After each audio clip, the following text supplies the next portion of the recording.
Een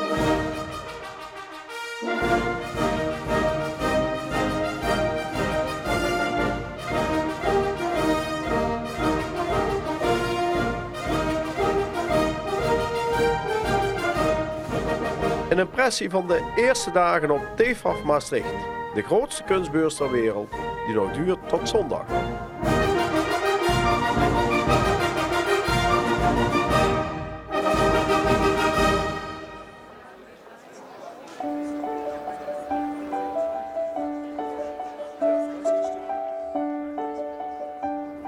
Ook dit jaar zijn er op de preview van TFAF weer zo'n 10.000 genodigden uit heel de wereld. Voor het eerst is er nu ook een pre-preview. Dat wil zeggen dat er al voor de preview van 12 uur om 10 uur ook al wat gasten binnen mogen. En dat zijn dan voornamelijk directies van musea wereldwijd. Verder is er natuurlijk heel veel drank en eten in de vorm van champagne, oesters, kreeft, noem het maar op. En wat hier ook opvalt is toch een beetje de nieuwe look van TFAF. En ook is een van de gespreksthema's zonder meer het nieuwe idee van TFAF om ook een beurs te beginnen in New York.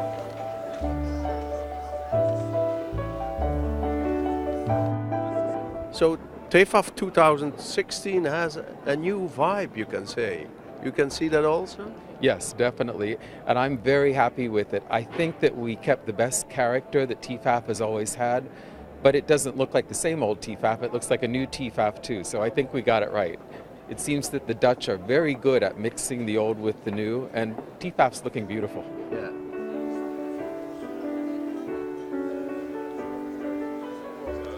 TFAF staat natuurlijk in dienst van de kunst en de gasten, de VIP's die hier vandaag zijn om te zorgen dat zij de kunst zo goed mogelijk kunnen genieten. De mensen zijn hier ongeveer 7 uur aanwezig en tijdens die 7 uur willen ze natuurlijk ook wat eten. En wij hebben daarvoor heel veel lekker eten bij ons, maar vooral natuurlijk om te zorgen dat die mensen hier goed op de TFAF kunnen zijn. Hoeveel gerechtjes in zijn totaliteit worden hier vandaag geserveerd? Nou, het is een heel groot aantal. We zijn er altijd een klein beetje terughoudend mee. Maar ik zal het zachtjes zeggen, het zijn er 140.000.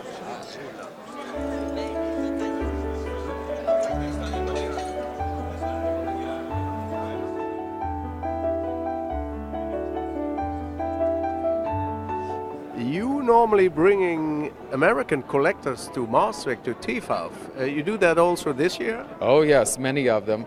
When I started out, we used to get a group or two. Now we have as many as 75 museum groups coming in 1 year. So we have many museums represented here at TFAF. Yeah. And what do you think about the initiative for TFAF in New York? It's a wonderful energy. I can hardly wait to share TFAF in New York City. I think it's going to be great fun. I think it will be a big success. So much of our business comes from America, but we don't have anything like TFAF in America, so it's the right thing at the right time. And do you think that the people who now come from America to Maastricht, they don't come anymore because they can go to New York then? No, I think the opposite. I think what will happen is when people see how wonderful TFAF in New York is, we're going to get more people coming to Maastricht.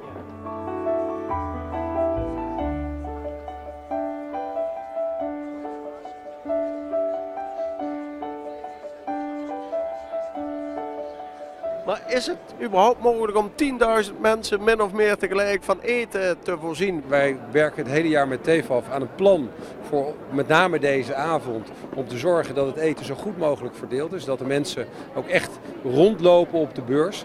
En dat betekent dat we dus daadwerkelijk met de drankjes rond moeten gaan en ook met de hapjes rond moeten gaan.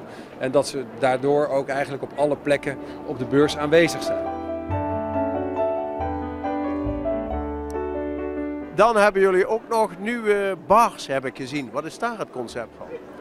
We hebben eetbars. Vorig jaar hebben we daar de eerste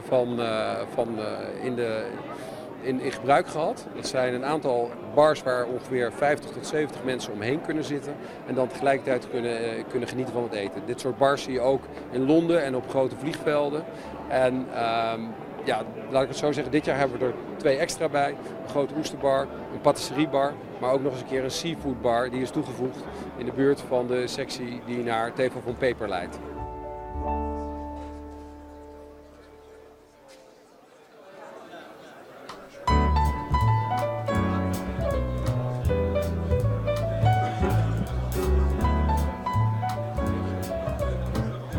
Welkom in de gezamenlijke Limburgse stand die al, ik weet niet hoeveel jaar, niet eens nageteld. TFAF is voor Maastricht van groot belang. Het is de eerste keer dat u als burgemeester dat meemaakt. Betekent dat ook voor uw agenda dat daar behoorlijk rekening mee gehouden moet worden? Ja, dat is zeker zo. Ik kom hier vrijwel dagelijks straks voor van alles en nog wat. Ja. Maar ik moet ook zeggen, ik ben als burgemeester heel erg trots hierop. Als je hier binnenkomt en je denkt, wauw, dat is in mijn stad. Dat mogen wij hosten op deze manier. Ik ben heel trots. Ja, dat is prachtig. De hele wereld kijkt uit naar de TFAF. Dus Limburg ook, Maastricht ook en ik ook.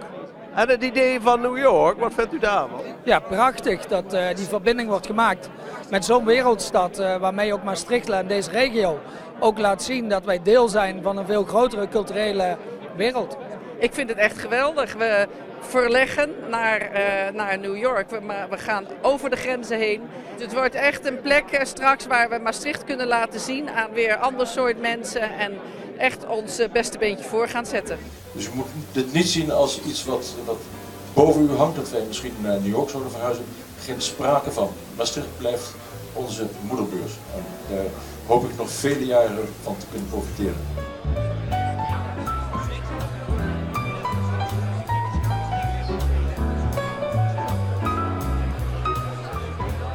Nou ja, het is gewoon mooi. Alleen al als je binnenkomt. Want ik raad het iedereen aan, kom eens een keer kijken. Dan is meteen voel je een sfeer van mooi, van chic, van prachtige dingen. Van wauw, dit heb ik nog nooit eerder gezien. En ja, het brengt meer kunstwerken bij elkaar dan 20 musea. De samenwerking met de stad is zo goed.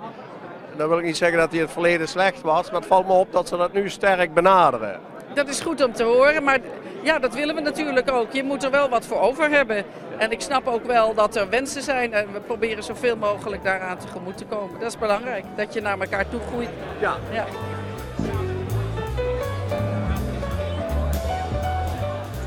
En je ziet ook nog allerlei initiatieven om de TFAF heen, in feite ook nog. Ja, zeker. Er zijn heel veel bedrijven die hier ontvangst houden. Wij als provincie laten natuurlijk ook een heleboel mensen nodigen wij hier uit om hier naartoe te komen. Ik heb zelf ook Kamerleden uitgenodigd, van alles en nog wat. Om hier zeg maar ook nog eens een keer goed te kijken naar wat er gebeurt. Museumdirecteuren uit de hele wereld zijn hier, ook mede op uitnodiging van ons. Tal van culturele instellingen. Ja, dat is een plek om trots op te zijn, om te laten zien. Ja, de veranderingen dit jaar op TFAF, ja, wat ik zo begrijp is dat de mensen het vooral frisser, moderner vinden. Is dat voor de dealers ook zo? Ja, we zijn nu, dit is de derde dag geloof ik. Feedback van de dealers is dat ze vinden dat met name de plattegrond, de manier waarop we het uit hebben gelegd, de traffic verbetert. Dus de mensen kunnen makkelijker zich op de vloer begeven. Ze vinden ook dat het er inderdaad wat lichter en wat frisser uitziet. Ze zijn ook zeer tevreden met de integratie van work on paper, waar je nu echt kan zien dat het echt een een gedeelte van de beurs is. En de feedback dat we krijgen, ja, er zijn 275 dealers, iedereen heeft zo zijn mening, maar ik denk dat de majority toch wel redelijk gelukkig is met de kleine aanpassingen die we gemaakt hebben. Ja. En komen er zo nog meer aanpassingen of moeten jullie dat nog bekijken? Nou, we hebben hier al mee een hele grote stap gezet. Ik weet niet of het nodig is. We gaan na het eind van de beurs weer bij elkaar komen. Gaan we goed nadenken. De feedback gaan we even analyseren en dan zien we wel. Hoe is het marktgevoel de eerste dagen zo? Hoe zijn de handelaren een beetje content? Ja, dat is een goede vraag. Daar ben ik erg nieuwsgierig naar. Nou, sommige handelaren zijn wat makkelijker om dingen tegen je te zeggen. Maar andere handelaren die houden toch een beetje hun kaart erg dicht tegen hun borst. Ik krijg de indruk dat er wel beweging is. Dat er heerst een optimistische sfeer. Dan TFAF New York in oktober voor de eerste keer en dan 2 keer per jaar. Wat is daar de gedachte achter, de strategie? Het idee voor TFAF om naar Amerika te gaan is oud. Het speelt al heel lang. TFAF is een voorzichtige organisatie. Denkt goed na wanneer ze dingen gaan doen. Verleden jaar werd toch nog wel duidelijk van onze handelaren dat ze aan ons gevraagd hebben: probeer nog eens na te denken over New York met name, omdat New York de grootste kunstmarkt is in de wereld. Daar hebben we ons over gebogen en we hebben het geluk gehad dat wij een partner konden vinden waardoor wij nu 2 slots hebben in New York. Die partner kan ons ook een beetje helpen, ook juridisch, dat gaat het wat sneller. Dus we zijn zeer optimistisch. De sterren stonden goed. We hebben besloten, ja, laten we het maar doen.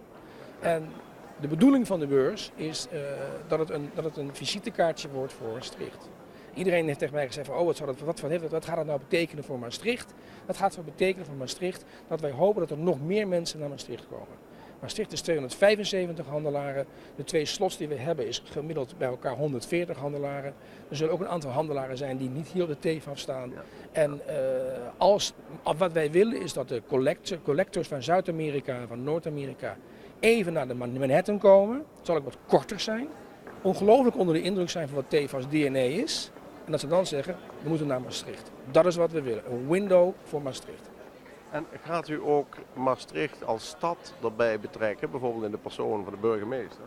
Nou, de burgemeester was gisteren hier en die hebben wij voorgesteld aan de CEO van de Armory. Dat is dus het Mac van dat was veel kleiner, maar ja. Dat ging heel erg goed. En ik ben met de burgemeester. De burgemeester helpt ons enorm. Overigens de hele stad Maastricht helpt ons enorm. Het Mac helpt ons enorm. Om te kijken wat we gezamenlijk kunnen doen. Hoe we gezamenlijk kunnen bijdragen aan een groot succes in New York. En uiteindelijk dan weer voor Maastricht. Ja, want voor Maastricht is het ook een uitgelezen kans om via TFAF te liften en dan een entree te maken in New York. Alle opties worden besproken.